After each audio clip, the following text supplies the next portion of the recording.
Once, in an age so distant that even the stones remember it only as a feeling, there lay a land shaped by sun, river, and belief. This was ancient Egypt, where the desert did not mean emptiness, but silence, and where silence was sacred. The river Nile flowed through the land like a living god, giving life, taking life, and remembering all things in between. Near a wide bend of the river stood the city of Iset-Ra, older than any living memory. Its temples rose slowly from the earth as if they had grown there, their walls carved with prayers, warnings, and promises. The people of Iset-Ra believed that the world survived only because Ma'at, truth, balance, and order, was renewed every day through human action. This is not the tale of a pharaoh whose name was etched in gold. It is the fairy tale of a single, quiet life, and how such a life can tip the scales of the world. In Iset-Ra lived a young temple scribe named Khemu. He was not born into power. His hands were often stained with ink, his back bent from long hours of writing.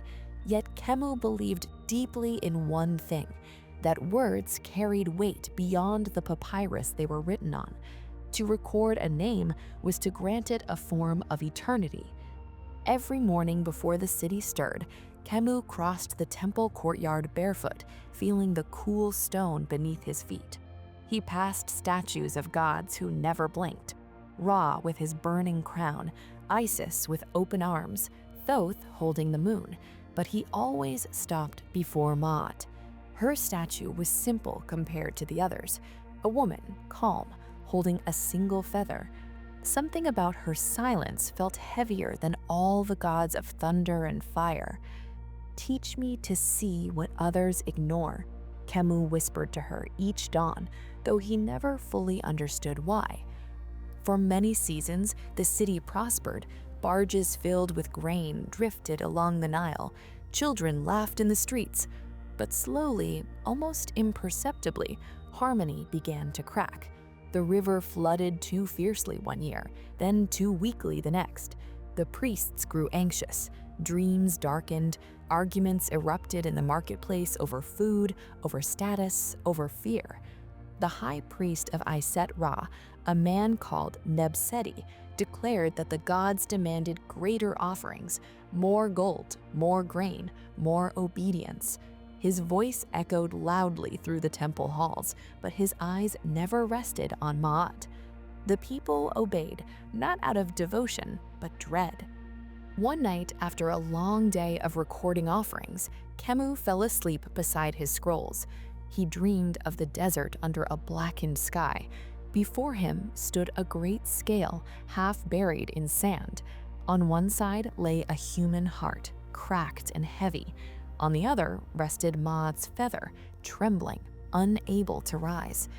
The sand whispered, "When truth is silenced, balance bleeds." Khemu awoke gasping, his chest tight. The dream followed him into waking life. The next day, the river felt wrong beneath his gaze, as if it were holding its breath. Seeking understanding, Khemu turned to Anet, an elderly woman who tended the eternal lamps of the temple. Her hands shook with age, but her eyes were sharp with knowing. When he told her of the dream, she closed the temple doors and lowered her voice. "The balance is wounded, and when Ma'at weakens, the gods do not descend to fix it. They wait." She told him of an ancient place spoken of only in whispers, the Hall of Silent Weighing, a chamber buried beneath the first stones of the city, older than kings. It was said to reveal not judgment, but responsibility, and that it opened only to those who sought no reward.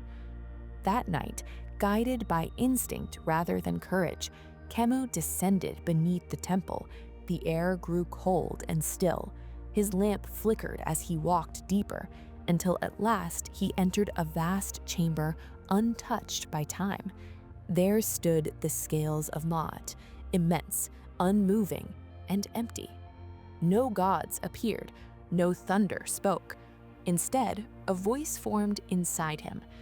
Balance is not restored by sacrifice alone, but by choice. Who will carry the weight of truth? In that silence, Khemu understood. The imbalance was not born of the people nor of the gods, but of fear used as rule. Nebsedi had turned devotion into control, bending Maat's feather beneath greed. At dawn, Khemu stood in the temple courtyard where crowds gathered. His voice shook, but he did not stop. He spoke of Maat, not as an excuse for power, but as a shared duty. He told them that offerings given in fear poisoned the scales, and that truth, spoken softly, could restore them. The priests shouted, guards moved forward, but something rare happened. The people did not scatter, they listened. That same season, the Nile returned gently to its ancient rhythm. The skies cleared. Nebsedi's authority faded, not through violence, but irrelevance. He vanished into history as a warning rather than a martyr. Khemu refused honors. He returned to his small room and his scrolls. But now he recorded more than numbers. He wrote stories of imbalance, courage, and quiet choices.